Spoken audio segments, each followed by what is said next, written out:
everyone, and welcome to today's webinar, Creating a Dead Stock Plan. Please note that this one-hour webinar is being recorded for replay. Everyone registered for this webinar will receive a follow-up email message with notification as to when the replay is available, as well as instructions on how to access it and the presentation slides. I'm Amber Augie with ASA, and before we get underway, I'd like to be sure we recognize our 2016 supplier partners who are truly dedicated to the positive development of the PHCP and industrial mechanical PVF industry through ASA. It's my pleasure to introduce Jason Bader. Jason is the managing partner of the Distribution Team Incorporated. The distribution team specializes in providing excellence in executive management coaching, business operations training, and technology utilization to the wholesale distribution industry. Jason brings over 25 years of experience working in the distribution field. He has overseen various operational teams, managed small and large facilities, and served in an executive management capacity for the final 10 years of his distribution career. Jason is a regular speaker at many distribution industry events, and he is a featured contributor to several trade publications. Now, before I turn it over to Jason, I want to make sure that everyone is clear that questions are encouraged during this presentation. The GoToWebinar control panel includes window panes in which you may pose questions. Jason will answer all of your questions at the end of his presentation. And now I will turn this over to Jason to start the webinar. Jason? Great. Thank you, Amber. I appreciate it. And yeah, thank you for inviting me to speak on such a pertinent topic as dead stock. This is something that most distributors struggle with greatly, and I tend to find that especially when I do private client work, that dead stock is just top of list. This is something that's so critical to most people who are who are in distribution. I mean, typically when I'm in front of audiences, I'll ask the question, who has dead stock? And of course, everybody raises their hand, because you would hardly be in business, in the distribution business, and not create dead stock. It's just part of the game. So also, before we get going too deep into this, I do want to again thank our partners for helping us put on this type of educational webinar. So I know Amber formally thanked them previously, but I'm putting up this slide so you know who they are, and so you can support them as much as they are supporting the association. Well, let's dive into this a little bit deeper here. One of the big things, and really the whole impetus behind dead stock, is the understanding that it actually costs us money to have inventory sitting on the shelf when in its unproductive state. In other words, some people tend to not understand that when inventory is sitting there and not being sold, there actually is a cost occurring. There's actually a meter that's running the longer something sits on the shelf, and it's something called the carrying cost. Apparently, sometimes you'll see it listed as the K cost. Apparently, somebody couldn't spell very well. But the carrying cost just really means, what does it cost me to feed, clothe, and shelter this inventory while it's sitting on the shelves in my warehouse out there? And, typically that's about 20 to 25% on an annual basis. So what I really mean there is, let's say that I bought a product for $1 and I put it on my shelf on January 1st.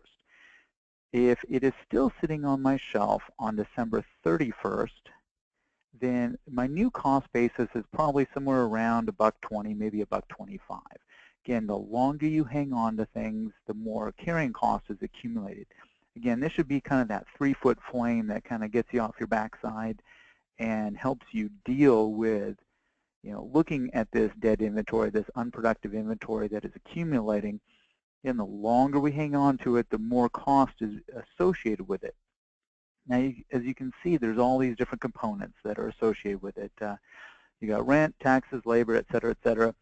But I think the biggest one, and this is the one that most people don't think of, and in fact I think it's the one that drives that percentage up higher and higher, is the final one, that opportunity cost. And what I really mean there is, if I had not invested my dollar in the in that particular product that's still sitting on my shelf, that unproductive inventory, if you will, if I had not invested my dollar there, what else could I have invested in that would have given me a greater return on investment? So again, that opportunity cost is really the one I think that drives it up there, and frankly, it's space allocation as well. All that dead inventory sitting on the shelves is really making it an unproductive place. The space that you've invested in is really not being utilized to its fullest. So, and carrying cost is that driver and the pusher of us to get rid of dead inventory going forward. And I think one of the biggest challenges around dead stock is the lack of visibility. It's very difficult to identify dead stock. I mean, I do a little work sometimes in the commercial nursery business and the plant people. And, they've got it nice and easy. I mean, honestly, when inventory in their businesses dies, it actually turns brown and falls over. So you can point to it and say, yep, that's pretty much dead stock. Very, very simple. But unfortunately, in our business, it doesn't do that. Rarely do our products change colors. They might gather a little bit of dust, but they don't readily change so that we can say, yep, that's it right there. It's not as easy to identify. And so it would be fantastic if our stuff would just stink, if it would just smell bad. I mean, then we could say, oh, hey, there's some dead inventory. We got to go deal with that problem, and let's get ourselves out of that.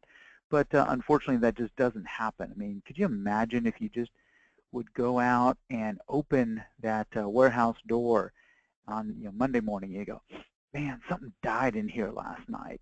You're looking around, it's like, you would probably find the source of the problem and deal with it because it's offensive and it causes, it raises attention to itself. Again, unfortunately, our stuff just doesn't do that. It doesn't look any different. It just kind of sits there and hides out. So what we really need to do is find ways to make that dead stock stink. And I think this is where we have to step back and utilize our technology.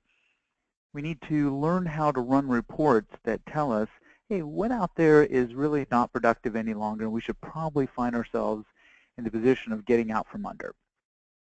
Well, the first thing we have to decide is really, when does dead stock die? What is that company definition? The number one definition in hard goods wholesale distribution is 0 sales in 12 months. I mean, that's just the number one out there. Now, I had a guy literally on Saturday, I was speaking to a group, and I said, yeah, 0 sales in 36 months. And I'm looking at him like, man, there's a whole lot of bad stuff that's going to happen in 36 months. You might want to take that back a notch. Some people will argue for, 0 sales in 18 months. All I'm asking you to do is come up with a decent definition. Now, the gentleman that stepped up and said 0 sales in 36 months, I want you to start thinking about the math there on the carrying cost that we talked about earlier. I mean, man, you're going to, okay, I'm losing 22% maybe that first year, another 22, another 22. Man, in 3 years, we're going to be in a whole lot of trouble on that stuff. So my suggestion is, keep it down around 0 sales in 12 months. And if you absolutely have to go to 18 months, I'm okay with that too. The most important thing is that everyone in the company has to agree to that definition. We all have to be on the same page, or we're really not going to make any progress. We're not going to go anywhere. So one of the more challenging things that I run into is that I will go into a company and ask this same question, when does dead stock die? And I'll get 3 or 4 different answers. They're not going to go anywhere. They're not going to finish, they're not going to be able to attack this problem until they get down to what is that company definition. What this allows us to do when we define when the date of death is, then we can start, again, employing that technology to help us run reports that will identify the dead stock. So let's say that theoretically we have 0 sales in 12 months. I would like us to start considering that 13th month first day report. And sometimes we'll call that an inventory obituary.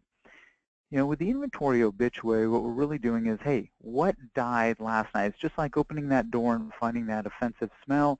That's what that report is there for. The inventory obituary will list all those things. Hey, what died? And then that becomes our hit list, if you will, to go after and find a home for, or turn that back into cash or whatnot. So, the identification portion of this is so critical. Now, I think that one of the other aspects there is that we have to remember dead stock is going to die every single month. And so we have to be very, very diligent about running this on a monthly basis. In fact, speaking of technology, I ran across a software program a number of years ago, and it was there was a reporting piece in there about dead inventory. And it's like, okay, great, this looks pretty good. And it was, I had really nice parameters and said, how many months before something is dead to run this report. And I'm like, oh, good, this thing's really, now we got one that's going to work this time. And then underneath it in the instructions in this manual said, run this report annually. Now, I'm looking at this thinking, we got a little bit of a disconnect. You wrote a really great program here, a really great report. Unfortunately, the instructions were poor. So we always have to remember that dead stock is going to accumulate every single month. Something will die at the first of every single month, so run your obituary every month when you're hunting for dead inventory. Now, in addition to just this stuff that, 13th month, first day inventory, we should also look at the things that are nearly dead. They're kind of on their way towards death. And this is where I use another tool called the HITS report to start identifying things that are on their way out. Now, a hit is defined as the appearance on a sales order. It doesn't really care about the quantity. So, for example, when we look at this, we're saying, all right, how many times did the customer say, I want that item in the last 12 months? I don't care if it, on that particular sales order, if it was 100, 1,000, 10,000, that's not relevant. What we're really looking for is a hit or a transaction against that SKU. And what we're looking for is diminishing interest in an item going forward. So here's an example of a HITS report here. And so you've got a few columns here. You've got the item code, the current quantity on hand, then you might have the unit cost, and then the dollars invested. Now, the dollars invested is kind of a nice column there, because ultimately when we're going to start to get out from under this unproductive inventory, we really want to look at where do I have the most dollars accumulated and attack that first. The next column is, again, that really, really important column being the hits. And it's representing how many times did this item appear on a sales order within the last 12 months. As you can see on that first one, the SUP AB201, it appeared on 568 sales orders over the last 12 months. So this is an extremely popular item in the eyes of our customer base. And again, I like to drive a lot of my thought process here about what is important in the eyes of the customer. And that's again, how do I manage my inventory? How do I decide what I'm going to invest in? It needs to be really more customer-centric, and that's really what the HITS report does for us, is it's a popularity contest, if you will, for your SKUs. The next column is the Avma, or the average monthly usage. This is now starting to dive more into a quantity-based question. So again, how many of these units do I typically consume over a monthly basis if I use an averaging, 6-month averaging or 12-month averaging, either one. But that allows me to look at that average monthly usage and then divide the on-hand quantity currently divided by the average monthly usage to tell me how many months on hand. And a lot of this will help us identify surpluses in a particular SKU. So the HITS report is actually one of my favorite reports in hard goods distribution. We can use it for so many different things. In fact, I generally refer to it as the mother of all inventory management reports. So from a dead stock perspective and a dying stock perspective, this is a great tool to find those items that are kind of nearing their death spiral. So for me, I kind of have a rule of thumb of 4 hits or less than 4 hits. So if an item has less than 4 hits, I generally will say it's probably a candidate for non-stock status. So as you can see here on the slide, I've got this red line here, and I'll put that under that 4-hit threshold. And so I'm looking at those items, with 3, 2, 1, and 0 hits. Now, clearly, the 0-hit inventory, I think we can call that dead. That is, your customers have voted with their wallets. They said, I don't want that. And so if they don't want it, we have to recognize and become less emotional about inventory and say, okay, you know what? If they don't want it, why should I want it? It's time for me to turn that back into cash. When it's sitting in its captive state, in boxes, stuff, pipe, whatever it may be, it's not doing us any good. Our job, and this is really what dead stock management is all about, is converting these items back into money so that we can reinvest in the things that our customers really do want. So if I look at this listing here, I'm starting to look at the 1, 2, and 3 hit inventory. Now, if you were to tell the salespeople, hey, we're just going to get rid of all the things where we have 1, 2, and 3 hits on it. Now, they're going to scream blue bloody murder. They're going to say things like, I can't sell out of an empty wagon. I don't have enough bullets in the gun. You're killing me here. So, we have to really look at this before we just say, everything with less than 4 hits, we're out from under. We have to actually look very critically at some of those items because there are a few items that actually might be necessary, some of these slower moving items. Now, not a lot of them. I'm going to tell you right now, don't get overly excited about hanging on to these items. Most of them will be just kind of fading away in popularity. They might have been superseded by something else, or just the market has shifted. That's a vast majority of them. There will be some noted exceptions. And I think one of the biggest exceptions here might be a repair part. So if it's part of a greater whole, so in order to sell the item that's very, very popular, you have to have these repair parts that might be sold very infrequently, especially if it was a good build quality. The repair parts, might go out to, a couple times a year, but you need to have them on hand in order to sell the greater unit. I think everybody understands kind of where I'm going with this. So that might be a very good excuse why I might consider hanging on to some of this 1, 2, and maybe even 3 hit inventory. Let's go a little bit further. Maybe we have an item that we have a contractual obligation. We made a promise to a customer that we would always have X on the shelf. And so if you've made that kind of contractual obligation to a customer, you probably need to fulfill that. You might also be tempted to hang on to something for one of what we would call our best customers or a key customer. Now, be careful of this one. This one can get you in a little bit of trouble because, I haven't met a salesperson yet that doesn't believe that every one of their customers is a key customer. So be careful that we don't let this excuse drive us to hang on to things that probably are not very productive. I want you to really define who is a key customer. And the way I look at it is, hey, do they pay the bills on time? Do they, did they allow us just to sell to them without a whole bunch of quotations? Do they basically play the game that we want to play? And if they don't, then we got to really ask our questions. Are they a key customer? And should we hang on to this 1, 2, and 3 hit inventory for them specifically? Again, all these are notable questions. Maybe a couple other things. Maybe you have an extremely long lead time on one of these slow items. And if you have an extremely long lead time, I'm hoping that you get extremely good profit when you actually sell one. So, I could see that as an argument, as long as there's nothing else that we could substitute that might have a little bit better hit on it. So, again, there are few notable exceptions to hanging on to 1, 2, and 3 hit inventory. So don't make the mistake of hanging on to all this stuff.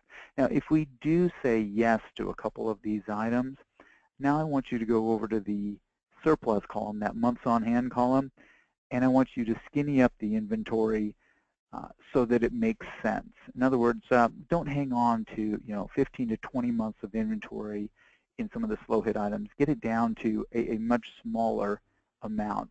And what I would suggest here is take a look at the average transaction size. So for example, if when you sell one of these slow items, you tend to sell maybe 5 at a time on a transaction, I think 5 would be a real good place to hold it in stock and do a min-max of 5. When you sell the 5 off, bring another 5 in, and I think that would be probably a good way to ensure that you're going to have enough to typically hit most of the transactions, but you're not over inventorying that particular item. So again, when you're hanging on to slow-moving inventory, go back and check it. What is the average transaction size? And that should be your guide as to how much inventory you want to keep on hand. When you turn off inventory, so again, we move this to a non-stock status. One of the things we have to be very, very careful about is to also change the status inside of our software. What I mean by that is if you have it currently under what we would consider a stocking item, then you need to convert that to a non-stock item. And different software packages are going to be different in the way they handle that. But make sure that we do that first step is getting it over to a non-stock, but then also removing any of the order controls that might get our purchasing people to rebuy it. So in other words, take away, if there's a min-max in there, pull all those, get those down to 0, 0. And again, ideally, what we want to make sure is that it's kind of out of that active range of purchasing. See, the worst thing that can happen is, let's say that you sell off one of these items. Let's say you're starting into your liquidation phase of dead stock management, and one of these items gets sold, and then all of a sudden the purchasing people think that there's usage, and then they're going to rebuy this. And that would be just the worst thing that could possibly happen. So when something hits your dead stock list and you've converted something over from stocking to non-stocking, make sure it's all turned off in the system so that we don't make the mistake of reinvesting in this unproductive item going forward. So, I mean, a lot of this is just identification, but I think one of the things I want to talk about here is prevention. Once we kind of get the idea of how to accumulate and identify this stuff, we've got to now stop the tide of dead stock coming into the system to begin with. And sadly, the #1 contributor to dead inventory is brand new items. Brand new items are very, we tend to bet on the come. Generally, when I talk about this in front of audiences, I'll ask the question, out of, let's say we bring in 10 new items in a year, how many of those items are going to be winners? How many of those are going to turn into turning and earning, actually productive, return on investment SKUs for us? Most of us would say that it's probably 2 or 3 out of those 10 items will actually become productive. Now, so that's kind of a scary one to begin with. That's kind of a first thought. It's like, man, we make some really, really bad decisions, don't we? We definitely do. And so we've got such a terrible batting average on new items. So we have this constant flow of dead stock just stemming from things that we brought on that were probably not the smartest idea entirely possible. Now, as you can see in some of the bullet points here, I hate to say it, and I always get the groan when I say this, but owners tend to be the #1 cause of dead stock by being those #1 buyers of new product. Most owners of these distribution companies get excited really, really easily. Often they came from that sales position. They're salespeople, and boy, they're optimists. They get excited when they see something new. One of the worst things you can do is let the owner or president of your organization walk down a trade show floor by themselves. Man, you will come back with some stuff that you just shake your head and go, man, that was not a good idea. In fact, I have a good friend who he sold his business a few years ago, but he used to have the wall of shame in his Charlotte location. He had a pallet rack, and on each of the shelves he would have one of some really dumb idea that he brought back from a trade show that was clearly dead inventory, is dead on arrival. So again, we have to be really, really careful about the things that we're letting come into the company.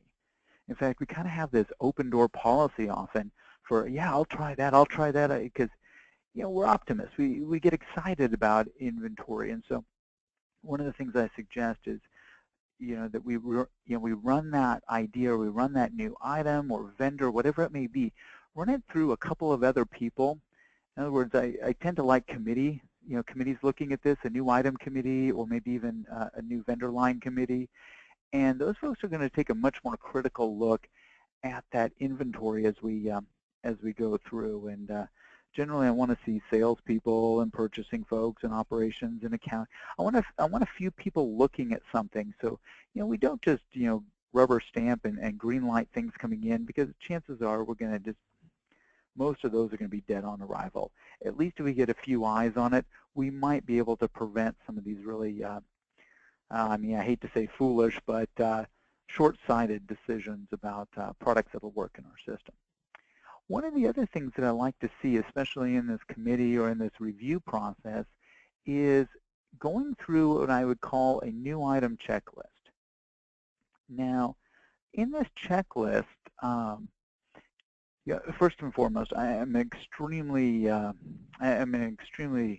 favorable of these checklists. I think that checklists tend to be much more effective for creating consistency and remembering, what we should be looking for, rather than additional training. So I highly encourage companies to have this new item or new vendor checklist, and to go down through these particular steps and ask these tough questions before we write the first check. When we make that commitment, kind of all bets are off. But if we go through a formal checklist and we ask some very difficult questions, before we bring that inventory into stock, it's got a much better chance of actually turning into living and breathing inventory for us. If we just kind of rubber stamp it, well, the results have been pretty poor in the past. So some of the things I like to see on this checklist, freight considerations, and some payment terms. And I think it's okay to ask for expected margins. A lot of this kind of comes back to knowing, what does it cost you to run your company? So, for example, let's say that it costs at least 25%. You need a gross margin percentage of 25% just to break even. And if some supplier comes in and says, hey, I've got an item that, I've got a line that, man, you can get 20% all day long on, we got to ask a real tough question. Are we going backwards here? So again, it's okay to ask for expected margins, because we just don't want to be caught flat-footed as we move through there. I also believe it's okay to ask who else sells this stuff, who are the other competitors in the market space, and honestly, if they're doing a good job, exactly why do you want me to come sell your stuff as well? So, one of the great diminisher of margin is saturation of distribution. And so, if they've got, 4 or 5 other people that are selling their product locally, I got to ask the question, why me? Why do you want me to be selling your product out here? And what is going to make it different for me to do this? So one of the things I'd love to make sure we ask is, if I'm going to take on this line, I need some sort of a guarantee that if it doesn't work out for me for whatever reason, I can return it without any penalty. Now, I'm okay on, I'll pay freight going back there, so I don't think freight should be a, one of those differentiators. But as far as a return and getting my money back, yeah, I want a sell-through guarantee. Most of us will ask for about 12 months to really give a good evaluation of a product. And, after 6 months, we want to review with the rep, how are we doing on this stuff? But I want this option to get out from under it if it just doesn't work out for us.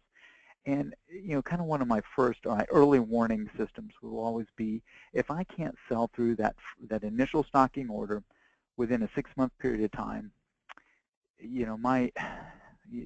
I pretty much have a dog on my hands. So I got to, at that 6-month mark, I'm going to raise my hand and say, hey, did I sell through the $10,000 that you asked me to bring in? If I have, great, okay, I'm going to keep going. But if not, I better raise the red flag here, and it may not work out for me. If a manufacturer is not willing to sign a guaranteed sell-through, what did they just tell you? Well, the way I see it, they just told me that I am, that they're not they're not real confident that we can sell the product. And so if they're not real confident that we can sell the product, exactly why am I investing my hard-earned cash to go down this trail? So again, ask the tough question here. And if someone's not willing to give you that guarantee, or they tend to balk on it, they're telling you something. And again, this is that whole early warning system. Boy, is this a partner that I want to go down the trail with? There are so many different things you can buy out there and you can sell. This may not be one of them. So just kind of keep that in mind. This is kind of that gut level check when we're going through this. Now, the final one that I like to see on this list is I like to ask the question, how much liability insurance does this manufacturer carry? And over time, our companies start to get bigger and bigger. And sometimes we buy from companies that are smaller than we are. Now, if there is an issue with a product liability suit, all of a sudden now I am the deeper pocket unless they're adequately insured. So what we're really asking is, do they carry enough product liability insurance? And secondly, can I be co-insured on that? It's very, very common, and I don't know if some of you might be asking this question occasionally, but just start asking the question on a regular basis. How much liability insurance do you have? And I'd like to be co-insured. And when you get that, just kind of pop it into your vendor file, keep a record of it, and every year that they renew their liability insurance, all of a sudden you get a copy of the policy as well. This is very, very common, and maybe the rep isn't familiar with it, but I'm pretty certain that someone in that organization has had this question asked before. But don't forget about some of these different steps. And there are multiple other things you could ask going through this, but create that checklist, and this is how we are going to remember all the points that we want to gather information on. It may slow down the process of bringing on a new line, or maybe even just a new SKU, but that's not such a bad thing. With our track record of failure on new items, it wouldn't be so bad maybe to slow down the process just a tad. So take a look at this. And by the way, if you do want another copy or some sort of reference point, certainly get a hold of me, and I'll send you all the stuff that I used to use going forward. Now, once we get to the point where we say, we have got some dead inventory, and you all do. It's just, again, you'd hardly be in distribution if you didn't. How are we going to get rid of this stuff? How do we turn this back into cash? We've identified it, we've turned it off in the system, but we still have this lump of stuff to deal with out here. One of the big things is we got to find someone who is actually going to coordinate this effort to turn it back into cash, whatever venue we decide to choose or whatever methodology we decide to choose to turn it back into cash. And this person I like to refer to as the dead stock manager. Now, this isn't the coolest title you're ever going to get, so hey, you're not going to go back to your spouse and brag and say, hey, I got promoted to dead stock manager today. Probably not going to win you any big accolades going forward. But I will tell you right now, the companies that are extremely successful at dead inventory management, and the folks that have really gotten their arms around it have actually decided that they are going to coordinate through one individual. So they create this job position. Now, the one big thing is that they don't necessarily have to be a full-time person. Depending on the size of your problem, the enormity of your problem, I don't think that you always have to have full-timers become that dead stock manager. See, one of the biggest failures that I see here, one of the biggest problems, is when we're trying to make someone responsible for dead stock management, we tend to lump it on to people who already have full-time jobs. So for example, I've seen this dead stock management, the responsibility for liquidation and the responsibility for managing it, go to branch managers, to purchasing people, to inside sales people. And my question is always, all right, do these folks already have a full-time job? Well, of course they do. So exactly where do you think dead stock liquidation is going to fall on the pecking order? What priority level are they going to give it? Well, I think we can all smile and laugh and say, yeah, it typically falls down to the back burner status. And that's why we have the problem. Again, we try to put this, pretty critical task in the hands of somebody who doesn't have enough time to focus on it. And so having an individual who is solely focused on that, this is their number one priority. This is how we get out from under dead inventory. This is how we get away from the unproductive status of inventory. Now, I want this person to really have ice water in their veins, and they can report to the president. In other words, they have a very clear understanding of what their job is. Take the lump of dead inventory, the things that are on that inventory obituary, and turn it back into cash. That is the job. And they have to use multiple different ways to do that. Now, again, I don't believe it's necessary that this person is a full-timer. I have seen a lot of successful part-time people do this. Now, I happen to like retirees. I think retirees are wonderful for this job. They often are not looking to be promoted inside your company. They're just looking, hey, where can I contribute? Where can I still be of service, in the organization? So, again, I think you can bring in someone. Maybe they retired from your company. Maybe they were a rep that retired in the industry. Maybe they were one of your customers. But there's a whole lot of folks that are retiring on a regular basis, and I think those folks can be brought in on a part-time basis and a pure commission basis, by the way, to handle this problem for you. To that point, I'm not a huge fan of making this a salaried position. I don't think that's very effective. I want to see this person be on a commission basis. In other words, what you turn back into cash, I'm going to give you a piece of. I generally start people at about 10% of dollars recovered from a compensation level. So, chances are they're not going to get above cost. So, again, this is dollars recovered, not necessarily dollars above cost. And I've had, big fights with, my different, different clients over the years. I had one client who just simply could not get it through his head that he needed to, liquidate this stuff out under cost. He didn't want to show a loss in the bank, and I get that, but, meanwhile, they're absolutely choked and clogged with dead inventory. So, I think that in this case, what I'm looking for is maybe 10% of dollars recovered. So even if this person just returns a bunch of stuff to the supplier and gets us our money out of it, I'm going to give them 10% of whatever they recovered. That's how I'm going to compensate this position going forward.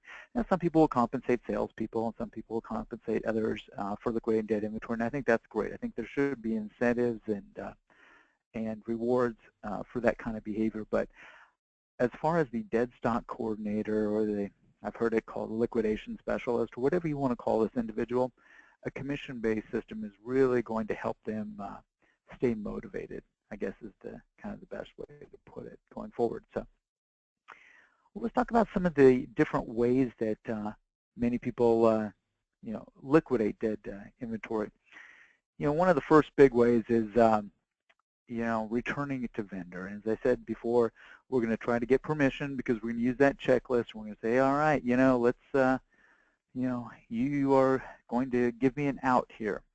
A lot of companies actually, manufacturers, have other means that they've already pre-stated. In fact, I've had different clients physically pull out the price sheet that they received from the manufacturer and stated there, say, oh, look, there's a restocking fee of this percent.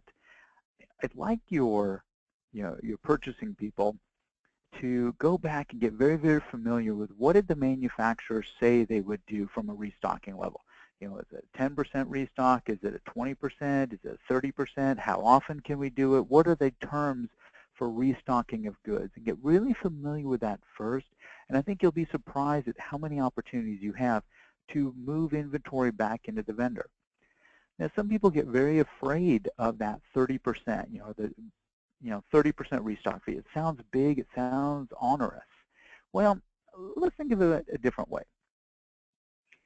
If this product is sitting on your shelf, it is captive money. It's not doing anything for you. But if I can return it back to the vendor, I get my 70 cents on the dollar there. I can take that 70 cents and I can reinvest it in products that I'm going to turn quickly and get a good return on investment. So again, don't be too afraid of higher restock fees. Now, one other way to combat that might be that you say, all right, I'll do what we would call a one-for-one exchange, meaning that if I was returning $1,000 worth of product to a supplier, I would buy $1,000 worth of good product from them. So that's called a one-for-one exchange, and it's pretty common out in distribution.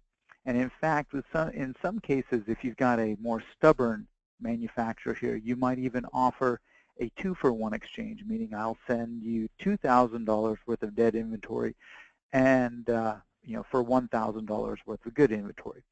Again, it seems like you're kind of taking a big hit there, but in all actuality, I got $1,000 worth of good stuff, and if I push hard within 12 months, I can probably double or triple my money. Again, that's the idea you want to be thinking of. So using your suppliers is a tremendous way to liquidate some of this dead inventory. You just have to go and find out what are all the different venues and what are the different options and press them a little bit on this stuff. That, again, no manufacturer wants to take their stuff back. But if this is a partnership, hey, it's got to work both ways. Obviously, we want to try to prevent some of this stuff coming in the first place, but work with those suppliers, find ways to move it back into their hands as much as humanly possible. Bundling products is actually another great way to sell off product. It's not as quick as some of the other methodologies, but it's a good way to to create packages that you would sell to your to your customer base. And the way that works is you take some good inventory and you marry it to some of your dead stock. So you look at complementary items. A couple different things, maybe grinding wheels and grinders might go together. So you've got some dead stock and grinding wheels, but you got this grinder that sells all the time, day in, day out. Make a package of those two and you sell the package together and you get rid of some dead stock. So again, get creative with that. Buy one, get one free. That's a package. Creating baker's dozens. Those are packages. Just again, there's some creativity that can be had by really looking at some of that dead inventory and what does it match to on the, on good selling inventory. People will do flyers and they'll do all sorts of promotions, website promotions, those types of things. Again, drive it through email lists, many different ways. But again, understanding, how do I marry two products together and then liquidate those out? I've had clients in the past that, you sell, it was a police equipment distributor and, they were selling jackets. You bought one, you got one free. Great, that works out fantastic. So again, think about how do I, bundle some things together to liquidate those. Now, one of the venues you can use those packages in is a yard sale. Now, yard sale, and some people will call that a spring cleaning sale or a clearance sale. Now, most people have a very difficult time, at least in their first one or two of these yard sales.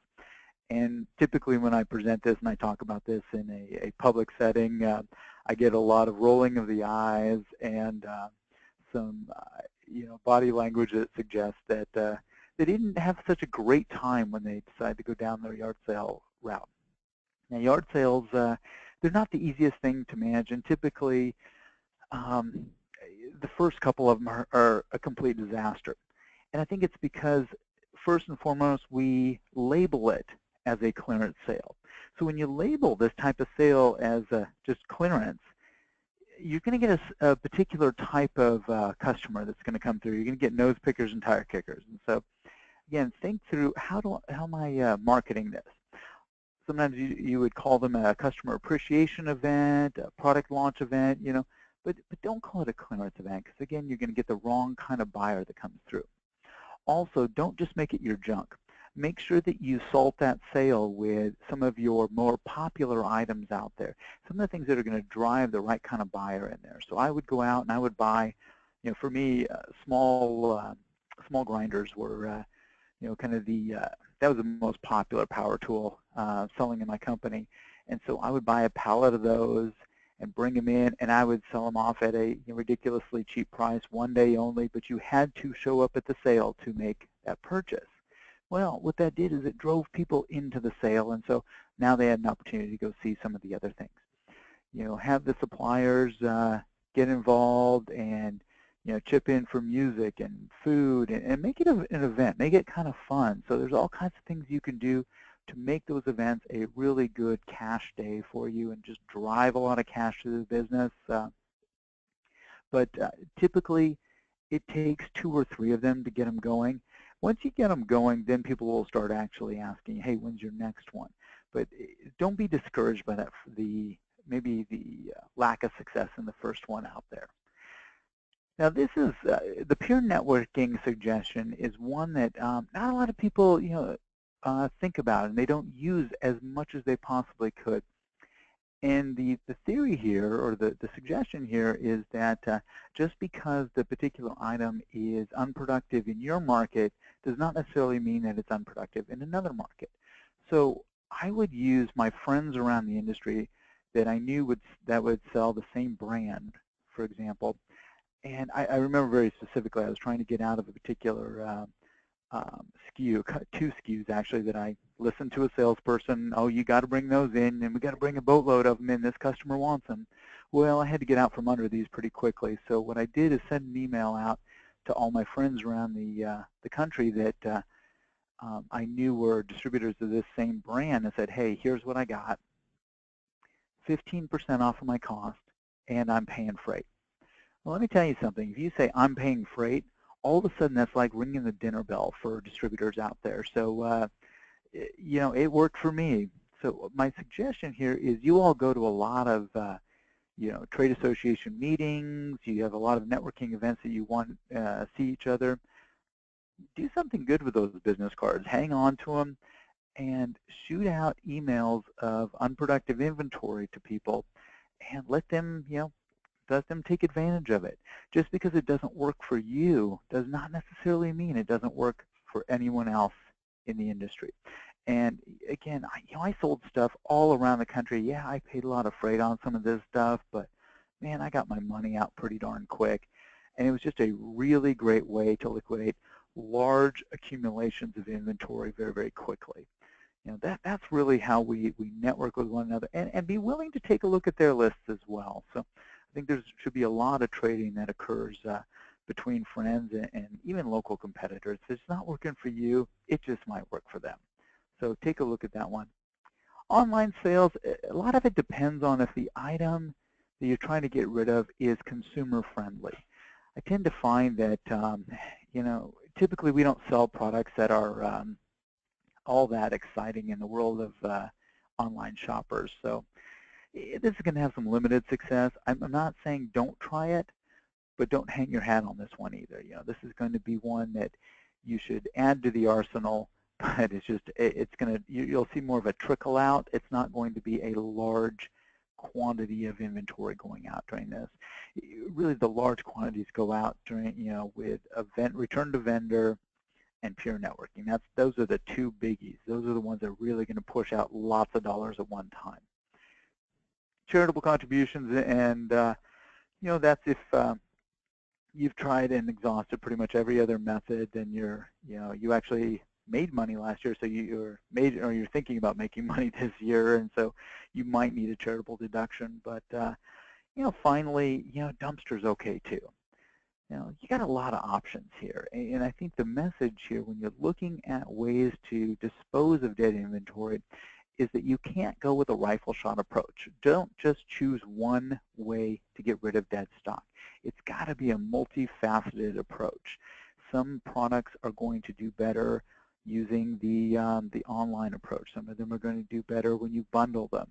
And so again, I want this the dead stock manager to have a lot of different venues, a lot of different ways to get rid of dead inventory. The more diversity you have in your liquidation, then the better the results.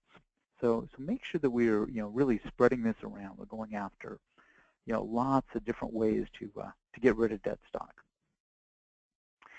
So these are all the different things that will really drive a successful program. And I think if I can kind of leave it with one, I would say make sure that we are looking at this every single month, that we don't just blow this off. Some companies, they will, make a huge concerted dead stock push, and they'll beat down that dead inventory, and then all look at each other, congratulate each other, high five, kumbaya, and they get all excited, and then they ignore it for the next 5 to 6 months. And the dead inventory starts to choke the company again. It gets bigger and bigger and bigger, and then everybody panics and freaks out, and we go through the whole exercise one more time. Instead of doing that, get on a monthly cycle and just keep continually pushing this down. That's how good companies really stay on top of it. It is a perpetual dead stock management program, not just the fire sale whenever things get to a much higher level. So I guess once again, I do want to thank the partners for contributing and helping us put on this type of programming. Going forward, without them, we would not have these opportunities, to provide the educational content to you all. So, Amber, I think I'm going to go ahead and kick it over to you, or look for some questions here. Looks like we do have a few questions. Let me pop up those questions so I can see a little bit better. There's a couple questions. Let's see. Okay, I'm not able to open this up. Oh, here we go. All right, I'm gonna get it. There we go. Holy smokes, those are still tiny. Let me pop that up there. Okay. Never had much luck. Oh boy, it's tiny here. Never had much luck with other disposition options besides redistribution and returns to vendors. Have you really had luck with any of these? Yard sales, I've only seen work well with appliances. Well, if I could for a second talk about the yard sales, yeah. Again, from personal experience, my family business, maybe I didn't mention this early on, I grew up in the distribution industry, and I grew up in the construction supply business. We sold to mechanical, electrical, HVAC were our top three. So I have a lot of experience with your customer base. Not necessarily the plumbing side, well, a little bit, but more on the commercial mechanical side. What I found is that on the yard sale side, when I got the manufacturers involved with these things, and we actually made them events, and one of the things that we did to really drive some of that success in an event was we created booth space for these manufacturers. So they would ring the parking lot, and you would have all of these little booths for all the manufacturers who were willing to kick in money. And so by kicking in money, we were able to upgrade the food, and we were actually able to have music and entertainment along with it. But the way that we got the manufacturers to pay for that and to kick in was we also gave away T-shirts at this thing. But in order to get a T-shirt, you had to have a little passport book, and you had to go around and talk with each one of the suppliers and get a little passport stamp. So we drove the involvement with those manufacturers, and I think that enhances your clearance event. It does take a few times, though. I mean, I won't kid you there that it does take a few times for it to really stick and solidify. You make a ton of mistakes the first few times, but if you just don't give up and you keep giving it a shot, I think you've got an opportunity there. And as I said before, using my peers, that's where I was able to get myself out of a lot of trouble. And again, I took a little bit of a hit, and I paid freight on it, but man, I got my cash back. And that was really my goal, was to get the cash back, right-size my inventory so that I could reinvest that inventory going forward. All right, let me take a look here at another question. We have a hard time with vendors not living up to the sell-through guarantee. Is there an easy way or best practice with these commitments? Well, I think getting them in writing. I mean, that's kind of the first and foremost is, you get them in writing. And if a manufacturer is, going to sign this agreement with you and then tries to renege on that agreement, chances are you've got a payable, or you still owe them money for a certain inventory. I mean, there's a certain power when you hang on to a check. I think that many companies, when confronted with a signed document, will tend to comply a little bit better. I think when we allow that manufacturer to get away with just giving us a handshake deal, well, I think we asked for it. Now, that was great, a lot of years ago, probably when I started in distribution. A handshake deal was still pretty good. Today, it's just not acceptable, and so have a real signed document with that guarantee going forward. All right, let's see. Let me kind of keep rolling down this. All right. How many times per year would you recommend having a yard sale?